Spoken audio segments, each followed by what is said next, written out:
Hey, everybody, and welcome to Unsupervised Consequences, day 32. I am your host, Dino the Genetic Marvel, and today we are talking about the imagination. So, I posted this with the quote Logic will get you from A to Z, imagination will get you everywhere, and it is attributed to Albert Einstein.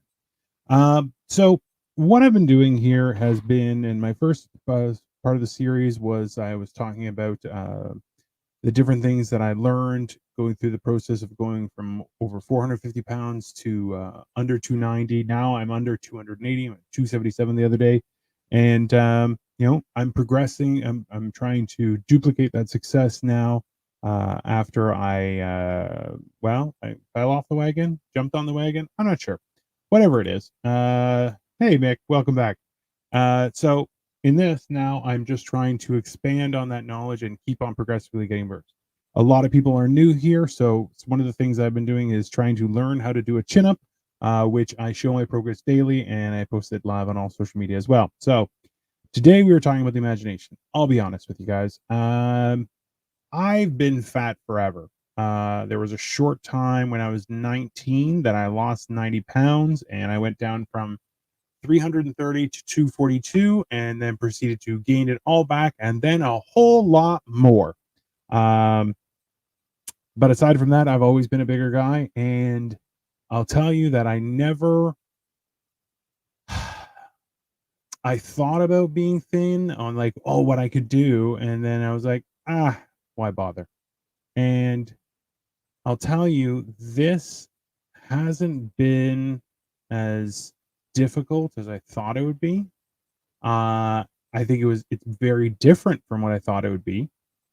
Just the process of everything. Because even now, people have been very supportive with all of the progress I'm making.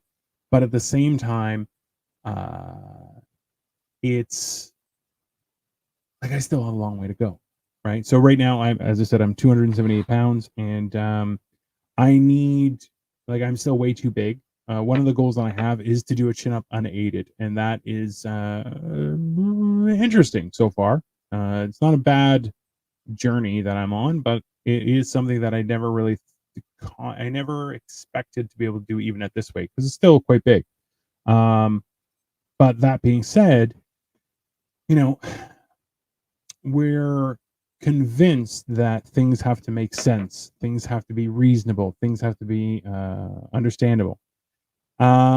Nothing about what's happened for me has been that way. It has been very enjoyable, that's for sure. It has been,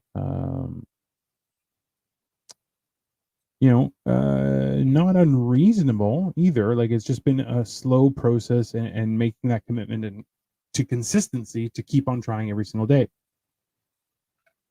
Like today, so I've been collecting videos because I've started using a smoker and I'm trying to develop that as a skill. And like today, I did a beef tenderloin and it was ridiculously good. It worked out great. Um, but that's the thing is like I ate my fill and I think a little then some. Um, but I don't feel like I how I used to feel. I don't feel bad. And there you go, testimony. Today's lunch was delicious. It was delicious. And but that's the thing is learning to navigate that water while difficult. Um, I wouldn't say hard, but definitely difficult. The process has always been about instead of just imagining it, but letting it happen, I think would be the accurate description. Because here's the problem: is that a lot of the times I was looking up quotes for today's show based around the imagination, and a lot of the quotes were quite I don't want to say negative, but they were kind of revealing of the people who said it, like where they were talking about how the imagination um, is where you get inspiration, but your knowledge and logic is where your imagination dies. And I was like, that's horrible, because the fact is that what's already exists as knowledge is I guess proven is what we would assume. Whereas the imagination is what's, for lack of a better term, I guess, impossible on some level. Um, Even now, like when I explain to people, so that I've lost between 170 and 220 pounds. I said that to somebody and they're like, wow, you lost 50 pounds. I'm like, no, no, no, no.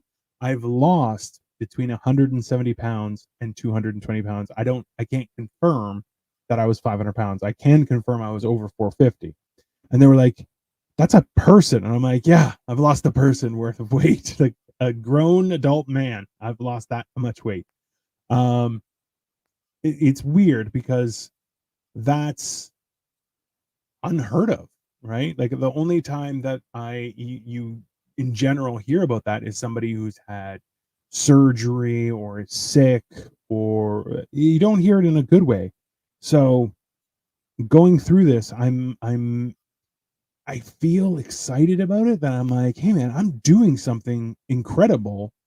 Uh, but also at the same time I'm going, like I'm doing it and I'm documenting everything, how it's working, but I don't really know that I don't know that it's for everybody, and I definitely don't know that it's perfect. Like I know yesterday I found out that my for anyone watching that has diabetes or knows about diabetes, like my A1C now is at 4.4, which is normal. It's just a normal rate. That's what I have. And my doctor's like, that's awesome. So like I'm lowering diabetes meds, and all these things are happening, and it's exciting. It's a cool situation to be in, but at the same time, it's uh, new ground, or unprecedented experiences for me. And that's where it's not enough to imagine what is to come, but instead I have to trust the process that I've established, which has been basically the eating fairly clean, home cooked, simple meals, usually one meal a day, to around, at the worst, would be like a 6 hour window of eating. And then in turn, also, is I try and do a 3 or more day fast per week, specifically uh, for the to keep my body in balance. Um, because I'll tell you is that when you eat the one meal a day, it's not bad. It's very good at maintaining everything, because intermittent fasting is that. And in the long run, that is something that I would definitely be more comfortable with and doing on a regular basis. But the idea, a lot of people have asked me, is that, well, where does it end? Like, are you going to just keep on doing that? And it's, I don't know. I don't know, but I'm waiting for my body to acknowledge it. I can get that on that. Here in the UK, we watch My 500 Pound Love. You doing it, so you should be. I appreciate that, Mick. I really do. And also, like somebody was saying, it was someone else who was overweight, and they were like, "Well, I'm a picky eater." I'm like, "No, you're not. You're not. It's just not." And that was, yeah. They had the two sisters who or no, it was another lady who was over 600 pounds, and she was like, "Well, I'm a picky eater," and he's like, "You're 600 pounds. You're not picky. You eat everything." And she goes, "Oh, well, it's so much more work to make a salad." He goes, "Oh, so it's easier to eat pizza than it is to make a salad?" And she's like, "Yes." And he's like, "No, it's not. It's the same, you know." And that's one of those things where I'm kind of standing here going, I'm not really sure what's happening, but I'm regularly talking with my, like, healthcare. I'm talking with my doctor. We're having blood tests done and everything. He's looking at hemoglobin and A1C, and um, my vitamin D and all those kind of things. And it's like, okay. And it was funny because somebody did a joke about this, and I was pissed off because I didn't think about it. But was that, nobody says you need to be medically supervised to get fat, but all of a sudden you need a doctor's note to be allowed to lose it. That doesn't make any sense. You got there, get yourself out of it, right? I feel like that's the motto of the new world that we're living in, where it's like, oh, just pull up your bootstraps and figure it out yourself.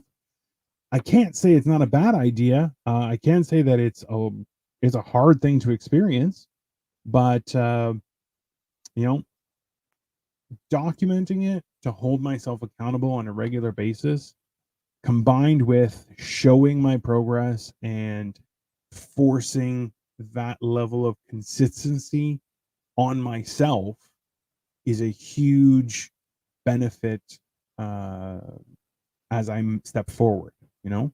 And that's one of the keys, that it's not enough. And I think I'll leave it with this, is that it's not enough to imagine your path or destination, but it's to let that imagination run wild and allow it to exist. Because there's nothing worse than just cutting it off right. So, well, that's just a pipe dream. You're going, okay, slide down the pipe. There's nothing. And a lot of times people work on that perspective, is there's nothing, there's no harm in asking. Um, and that's one of those things that I can definitely sympathize with. Your biggest battle will be when you comfy and wait, but your excess skin does. So, so I can. That's one of the weird things, is that as I've gotten smaller, like I'm trying to build muscle, or at least maintain as much muscle as possible, because I am a broad, tall guy, right? So one of those things is that even I talked with my doctor. I was like, hey, if I go the distance, he's like, I already got you covered. I got a plastic surgeon. He loves doing those kind of surgeries, because it's such an achievement to brag about, that doctors like, oh, I'll make sure you look gorgeous, right? Like they love doing that kind of stuff. I feel like that's, in a world where doctors are forced to prescribe, when they're given the opportunity to celebrate someone's journey in that way, they're like, oh yeah, like they really jump at the bit for it. So I'll leave it there, guys. Thank you very much for watching. In the meantime, this has been Unsupervised Circumstances, day 32. My name is Dino the Genetic Marvel. You can follow me everywhere. If you think this is beneficial to other people, please feel free to share it with them. I am trying to do this every night around 10 p.m. So by all means, tune in, and might be something specific for you. In the meantime, have a wonderful rest of your day, and I will see you tomorrow.